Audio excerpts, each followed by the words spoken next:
Before we get to it, it's Chris, chill out, man. Chill out. Chris, chill. Listen, chill. Hey, Chris, listen to me. Stop. Hey, Chris, chill. Listen, chill. Let me talk to him. All right, so as indicated, I am denying the motion to withdraw the plea. First, let me, I guess, have the attorneys place their appearances on the record, beginning with Ms. Wise. Good morning, Your Honor. Jackie Wise and Doug Hartung on behalf of the people. James Daly, on behalf of the defendant. And sir, you are Christopher Lee Ryan Carden. Yes, sir.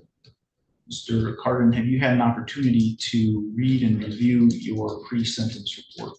I have. Have you had an opportunity to discuss that report with Mr. Daly? Yes, sir. Are you satisfied with Mr. Daly and the advice that he's given? Yes, sir. Do you wish to explain or to challenge the accuracy or the relevancy of any of the information that is in your pre-sentence report? No, sir. Mr. Daly, does the pre-sentence report disclose any prior convictions in which there exist any known constitutional defects? No, Your Honor. The probation officer has calculated the minimum sentencing guidelines in this case to be from 365 to 600 months or life. Do you agree with that computation guideline? Yes, Your Honor. Ms. Wise, do the people agree with that computation guidelines? Yes, Your Honor. Before the court passes sentence, Mr. Daly, is there anything you want to say on behalf of Mr. Carden? Your Honor. When Mr. Carden became involved in these incidences, I know there's speculation that he was the influence of amphetamines at the time because of his behavior. But personally, I believe that this was going to occur no matter what happened. Mr. Carden had created a situation where he had nothing left in his life except trying to protect his children. I'm not suggesting that he had done a good job of raising his children. And I'm not suggesting that he'd been the kind of father that he now knows that he wants to be. And in the future, would like to have the opportunity to be a better father, grandfather, and to enjoy his family if he ever has that opportunity. But when this started out, Mr. Carden already came in with a very strong hatred and dislike for individuals that were abusing children. There's a young woman sitting in this courtroom today that when she was 11 years old and was being abused, Mr. Carden went over to her house and stayed with her and slept on the couch to stop that abuse from happening. So he has a long history of finding it very distasteful. Children are abused like that. And more importantly, in this case, the guidelines are correct as it relates to what the statute says they should be. But the other side of this, the bottom end of the guidelines, are still significant. And we would ask the court to ultimately consider a deviation and go by for a sentence below the guidelines. And there's good reasons for doing that, Your Honor. Mr. Carden, in the 2 years that he has been incarcerated in the jail, has testified numerous times in this courtroom, I believe in Judge Anselm's courtroom, and provided valuable information on capital crimes. There are other capital crimes that Mr. Carden is still going to continue to cooperate with, although I understand when I say this, that after today, there's no way that anybody can force Mr. Carden to come back here, but he will. He will continue to complete what he has started at the jail. The downside of that is that it now appears as if he has been targeted by organized gangs that he has testified against in this court, and that in prison they are looking to have him killed. And again, that's nothing the court can do about that. There's nothing that anybody can do about that. But I would ask that the court reflect upon the positive things that Mr. Carden has done since he has been locked up. And in addition to that, one of the reasons that we're here for a sentencing right now is because my personal opinion is the only person, the only institution that has a vested interest right now in having Mr. Carden sentenced at this time is the Lenawee County Jail. They want him out of there.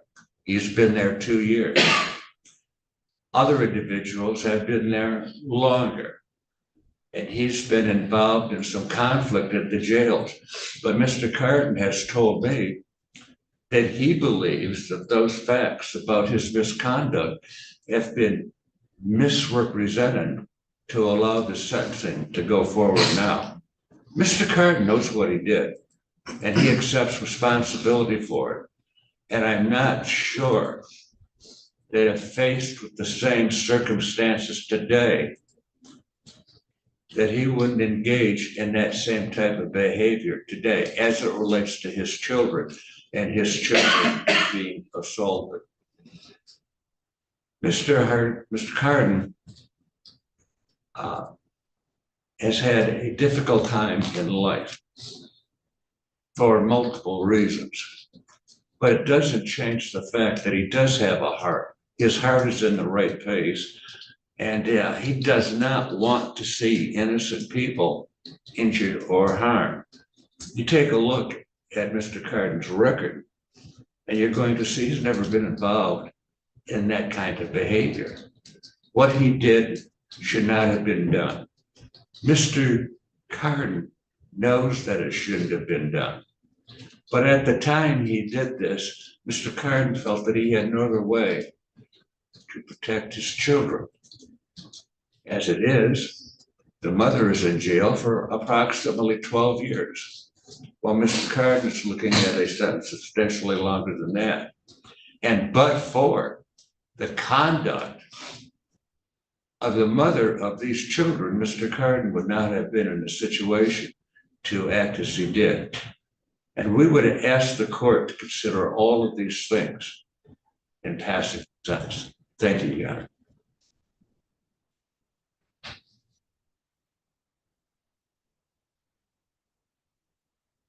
All right, Mr. Carden, is there anything you'd like to say on your own behalf?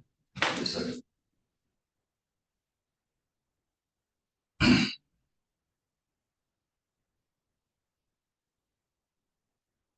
I have 6 children, 5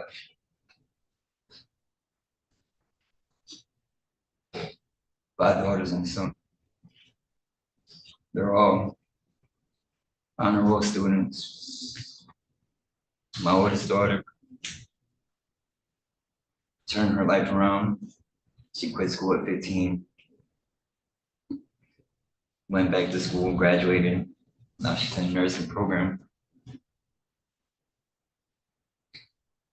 My daughter Destiny, she graduates this year.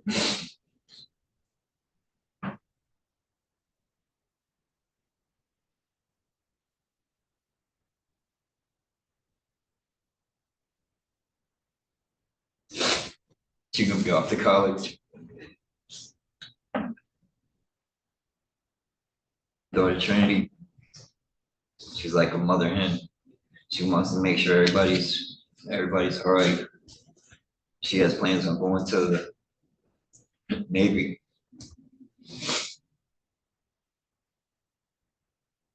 Destiny, Marie Danae, is my athlete, and I'm proud of her for being who she is. She knows what I'm talking about, and I'm proud of her for just being herself. And because kids are mean, and despite everything, she's comfortable with who she is, and I'm proud of her. Tessa, she's my little diva. She got to be center of attention. despite the trauma she's been through, she puts her best foot forward and always has a smile on her face.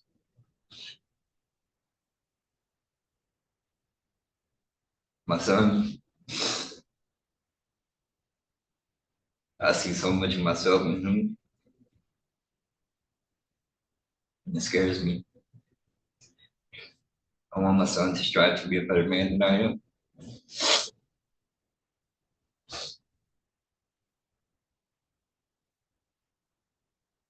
I want my daughters to make sure they marry a better man than I am. But all the trauma and everything my children been through, they persevered and they're thriving right now. And I can't ask for nothing more to that.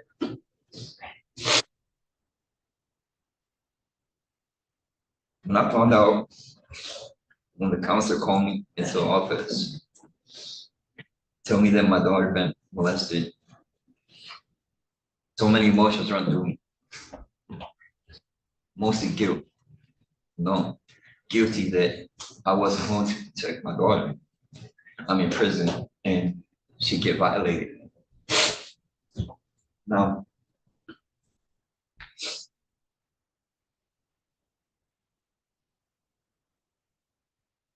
law says that I had ample enough time to think about my actions.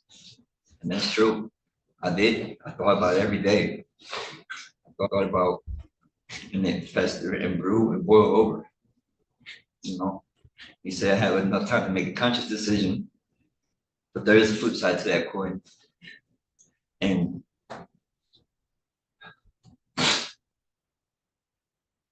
I want anybody and everybody involved with hurting my daughter to pay.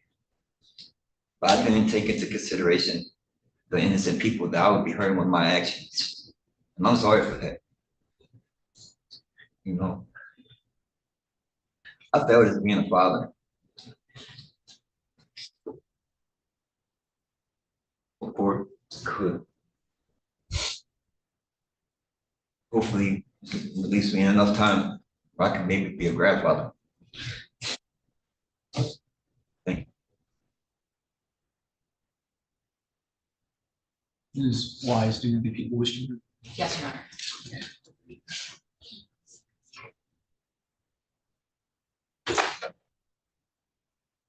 Honor, I do have Vicki Raymond here. She's the daughter of Robert Raymond. She would like to address the board at this time. Hi.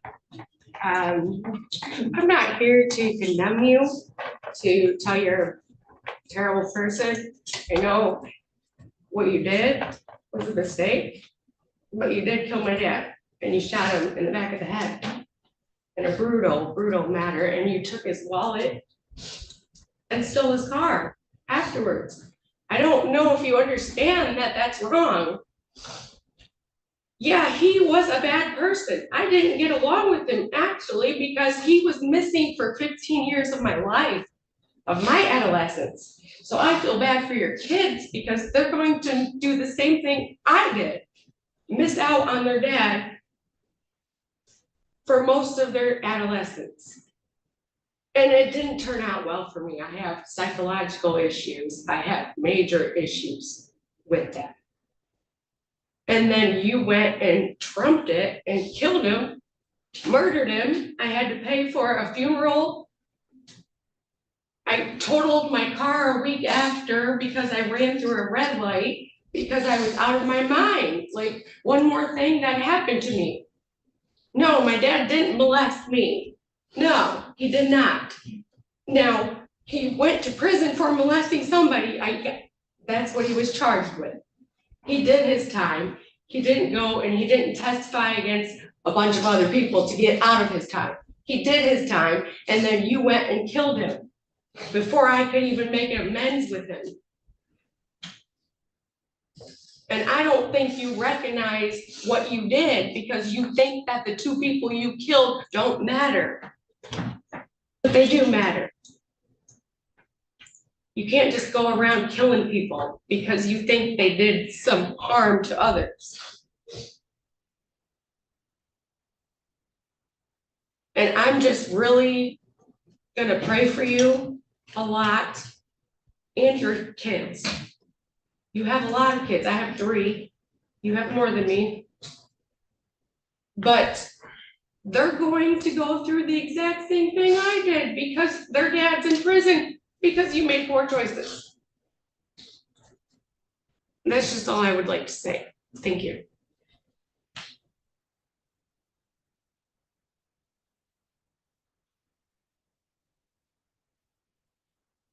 Your Honor, Mr. Hartung and I have both been involved. Mr. Carden, Jamie Carden, the Carden children for years. And I struggle so much with this case. I struggle so much with Chris and what he did and why we're here today.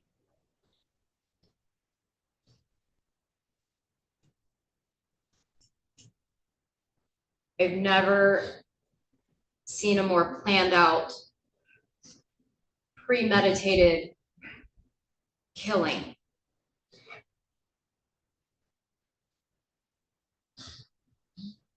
And again, I think I struggle with this case, Your Honor, and I just asked Mr. Hartung to finish addressing the court on this issue.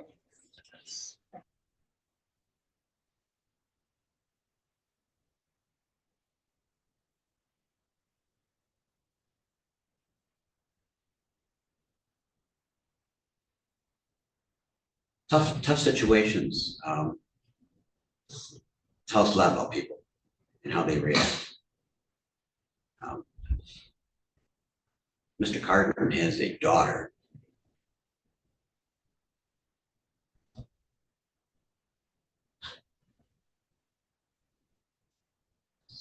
was so brave.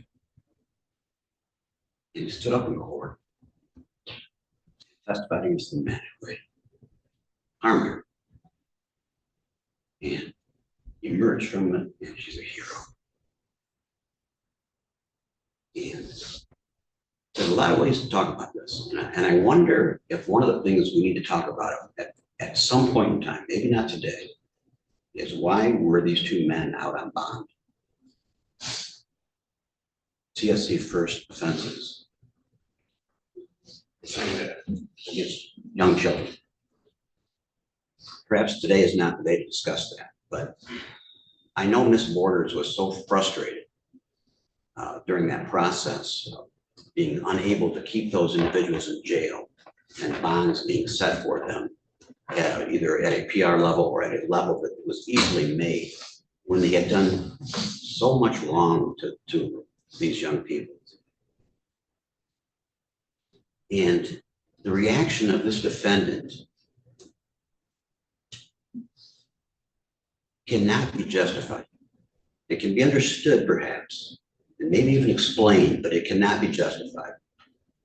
We cannot, in our court system, in our criminal system that we have here, allow such things to occur.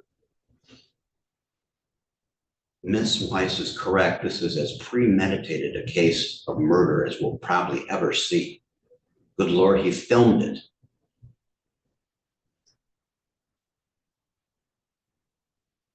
I need Mr. Carden to understand, perhaps he never will, that his daughter testified in this courtroom and put Ernie Black away. And this judge sentenced Ernie Black to life in prison without a chance for parole. He will never get out of prison, ever, because of what your daughter testified to and what Ms. Borders and others in our office did. The same thing would have happened to the other individual because she is a hero. She is a survivor. Mr. Brayman was not involved in that. He was a bystander in this situation.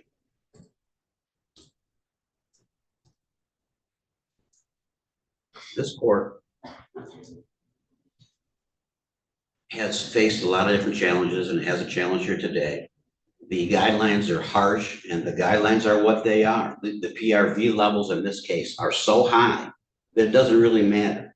Mr. Carden needs to know that I went to Mr. Jones last week and told him that one of the OV numbers was incorrect and 50 points was taken off the score. We have to do that. We're obligated to do that.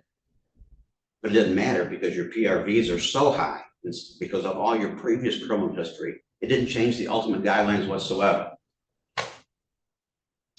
Now, we wanted Mr. Carden to testify in as many cases as he wanted to testify in, because as Mr. Jones points out, he is articulate.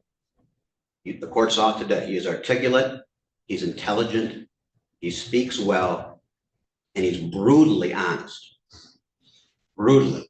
So much so that at the end of a preliminary examination that Mr. Carden testified in district court, and a very experienced defense attorney, not from this county, but a very prominent, experienced defense attorney, when he got done questioning Mr.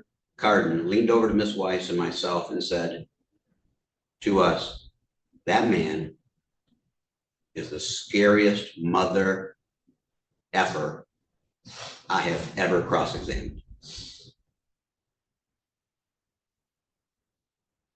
He has not made good choices in his life. We know that. What do we do with him today? Well, he hasn't completed the task we wanted him to do, but he absolutely has assisted in cases. He assisted greatly in the case against his wife. He testified in that case. He assisted greatly in the Mauer murder case. That case wound up with him going to prison for 20 plus years. Something in that nature. It was crucial what he did in that case. It wasn't as crucial in his wife's case because he has his daughter, the hero, who also testified in that case and did an outstanding job.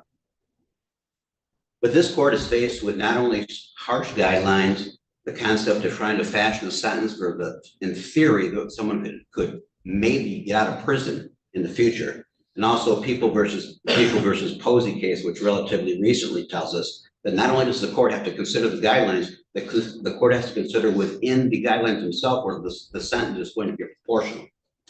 We're almost back to the days of Milborn.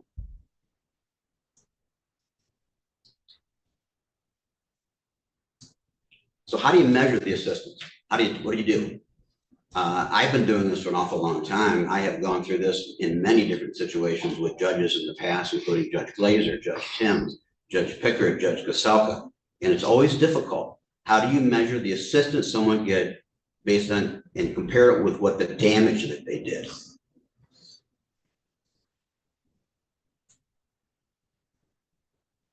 We are not opposed to him coming back and testifying again in cases. I know the Cecil case is set for trial in July. I know there's another really important case that he does have information on, and he's hesitant to make a full on-the-record statement because the people that he would be testifying in that case are even scarier than the people he's testified about before. And if this man over here to my left is fear of reprisal against him or his family, we are talking about some very serious and dangerous individuals. I don't think, unlike Mr. Daly, I don't think he has got to the point where a downward departure from the guidelines is appropriate. Halfway, absolutely. Bottom quarter, probably. But I don't think he's completed the job that he set out to do. He indicated to us that he's going to do these things. And if he does these things, we will never oppose this court or any other court having all the proper information in front of them to sentence somebody. If that requires a resentencing at some point in the future, then that's what we have to do. But we want to make sure that this man is punished for the crimes that he did and receives some consideration for the acts that he has done to follow up. Some of these things that he has done, the cases would have been much more difficult to make. And I'm not going through each and every one of them on the record here today. It wouldn't be fair to Mr. Carden, but he's done valuable service to law enforcement. He's done valuable service to the prosecutor's office and the judicial system here in Monterey County. He's tried to make amends. He can't make amends for what he did fully. He's doing what he can.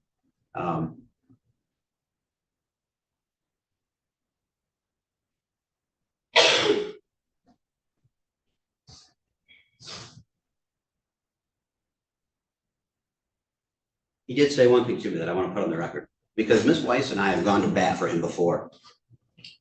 And I told him, you know, you have to stop messing up, screwing up at the jail, or you're going to get sent to prison before it's time for you to get sent to prison. And he said to me, he said, I'll do the best I can. And he said, I have been a terrible father to my children, horrible. All I want is an opportunity someday to be a better grandfather.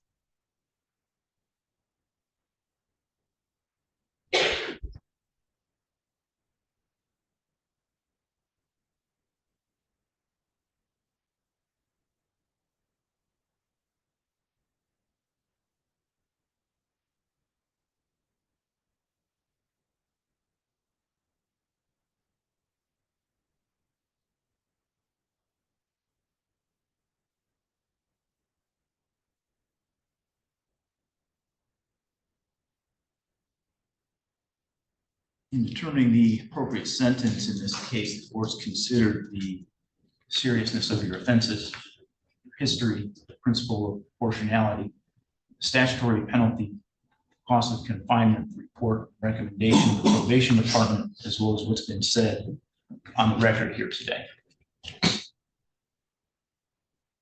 The criteria and reasons for the sentence are the nature and gravity of the offense, the discipline appropriate to its commission, deterrence against repetition by you and by others, vindication for the law, and the protection of society. I have reviewed the pre-sentence investigation report as well as the victim impact statements that were submitted by Susan, Jan, Dorothy Brayman, and Kenneth Bush. Mr. Hartung was right. The prior record variables in this case are high. They were 125 on the offense variables and 245 on prior offense variables. Both of those scores are significantly above where the guidelines stop adding additional levels. They essentially stop scoring offense variables at 100 points.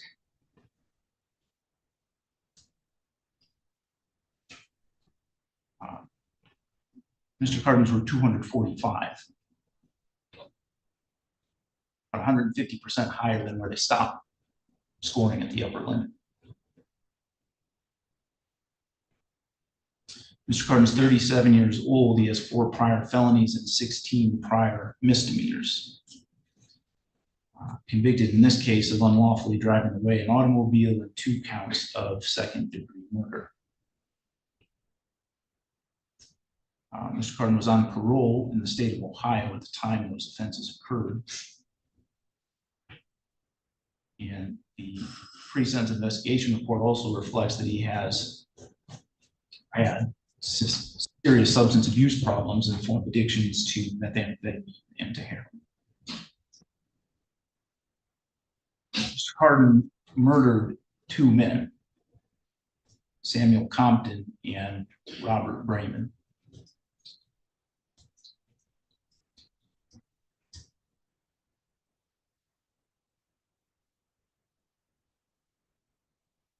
During his confession, he expressed pride in those actions. Said that you recorded it and put it on Facebook Live. And you referred to yourself as a hero.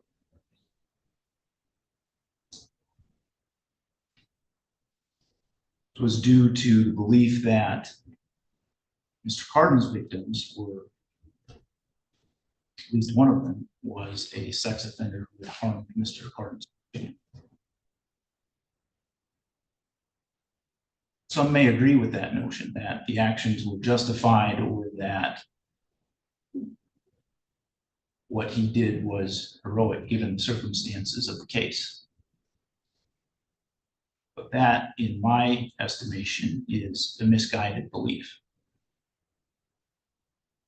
What happened was not heroic.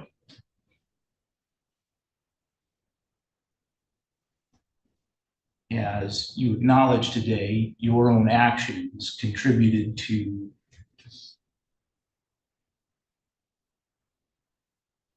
tragedies that befell your children.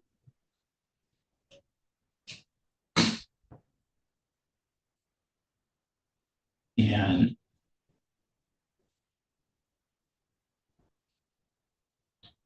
well, Ms. Carden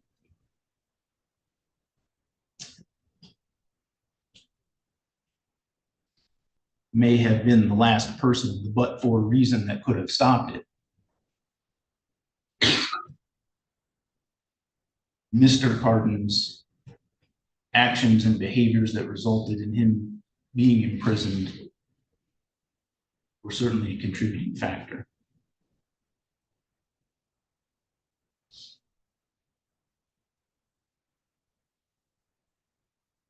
So to excuse or condone what Mr. Carden has done would be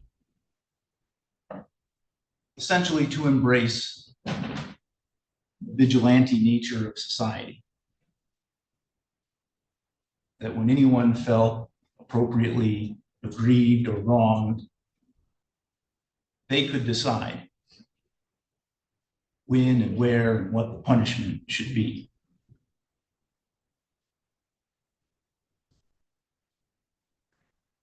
That amounts to a rejection of civilized society.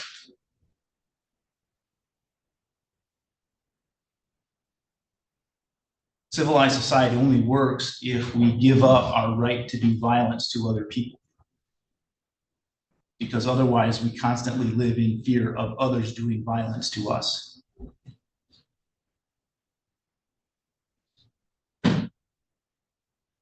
We're not living in a civilized society, we're living in a state of nature where we can be harmed by anyone, anywhere, at any time. And that would be nasty, brutish, and short, in the words of Thomas Hobbes. So while I can empathize with, or try to empathize, I can never put myself in your shoes and truly understand that, I'm sure. Circumstances that you were in and how horrible it must have been for you to find out what had happened to your children.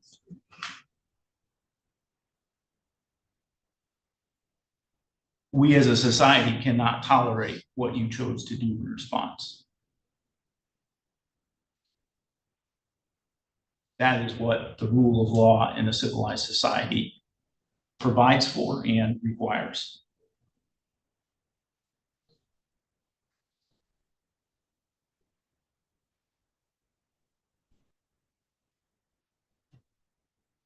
Mr. Hartung made a comment about the difficulty of weighing the value of the assistance that Mr. Carden's testimony in other cases has provided against the damage that his crimes have caused. And he is correct. It is incredibly difficult to do, particularly in a case such as this, where the damage essentially is infinite.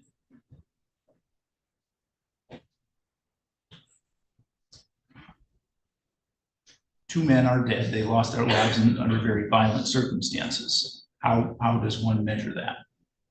How does one measure the impact that that has on their family? How does one measure the impact that the sentence coming from that is going to have on your family?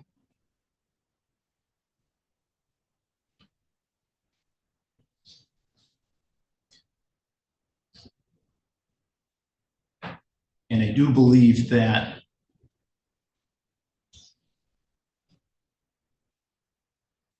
the assistance you've provided should count for something.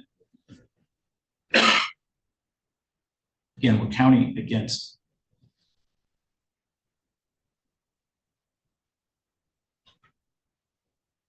a very high price that you have to pay.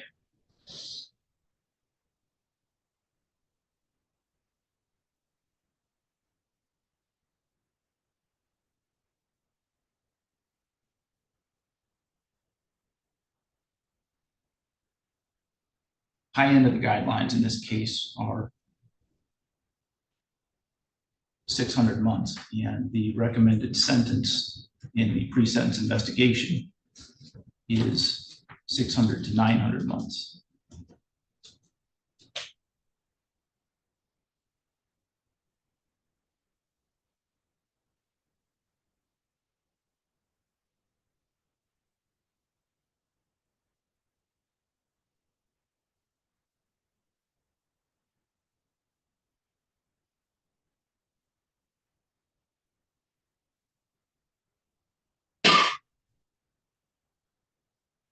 Think that when I try to look at the that analysis of weighing the two against each other, and also considering what I had said earlier, that a just and civilized society cannot tolerate what had happened in this case.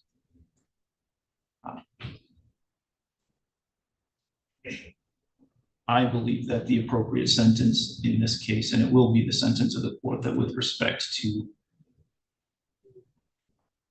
count 9, homicide, murder in the second degree, that Mr. Carden, you serve 500 months to 900 months with the Michigan Department of Corrections.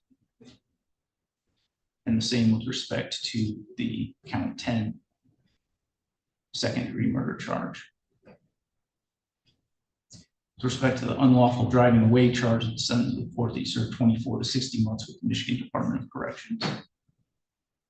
You do have credit at this point for 1,211 days. You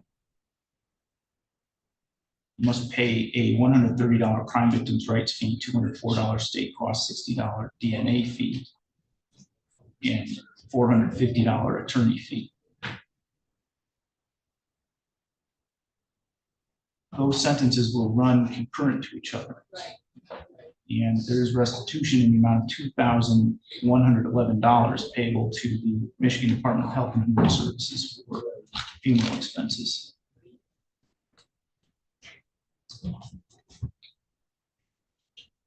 So a just civilized society to you is having sex offenders running around? No, sir. Adjust Record, your father been a sex offender since 1990. He did his time. Sir, a just and civilized society. Chris, chill out, chill out. Chris, chill, listen, chill. Hey, Chris, listen to me. Stop. Chris, chill, listen, chill. Let me talk to him. He's not gonna do nothing. Let me talk to him. Chris, chill, listen. Chris, yes, we know, listen. That was a monster. Chris. Chris. Thank you. Hey, I love you. I love you. All right, everyone. How long is it? No, I love you. You are the most beautiful. Kids, when you do that to somebody that took I'm a care of victim them. and that man saved me a long time ago. Long time ago. Child molesters Stop. deserve to fucking die. They deserve to fucking die. You wanna fucking do this? Fucking shit, you kids? Come on, bud. Come on. Hi. Fuck you, dude.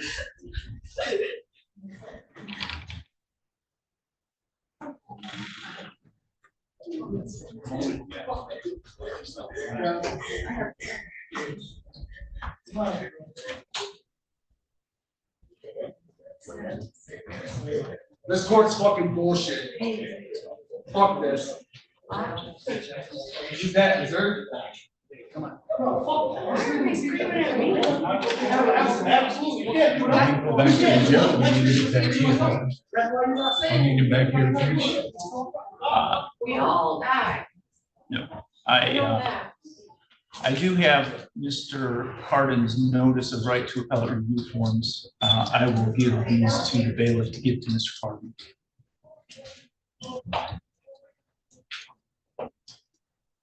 Actually, I need to advise him on records at some point when they need to bring it back.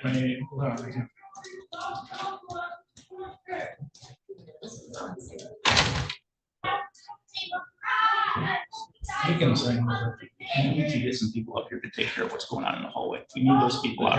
They have one assistant on the third floor. Yeah. It doesn't feel very safe here. You stay right where you are. Yeah. Okay?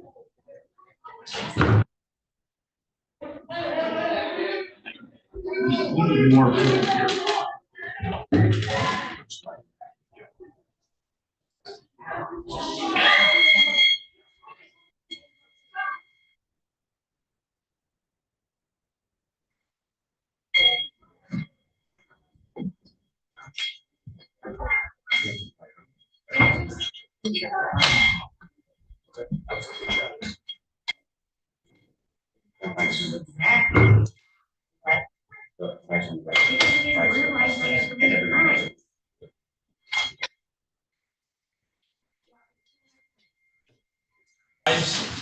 recorded in session. Your Honor, both Michael. May see you.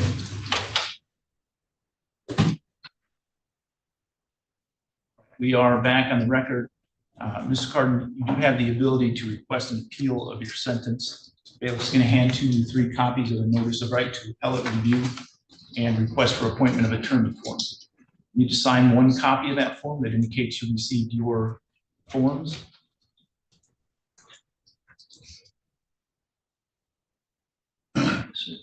Want to appeal your sentence, you need to fill out the other 2 copies of the form and mail those to the address listed in the form within 42 days.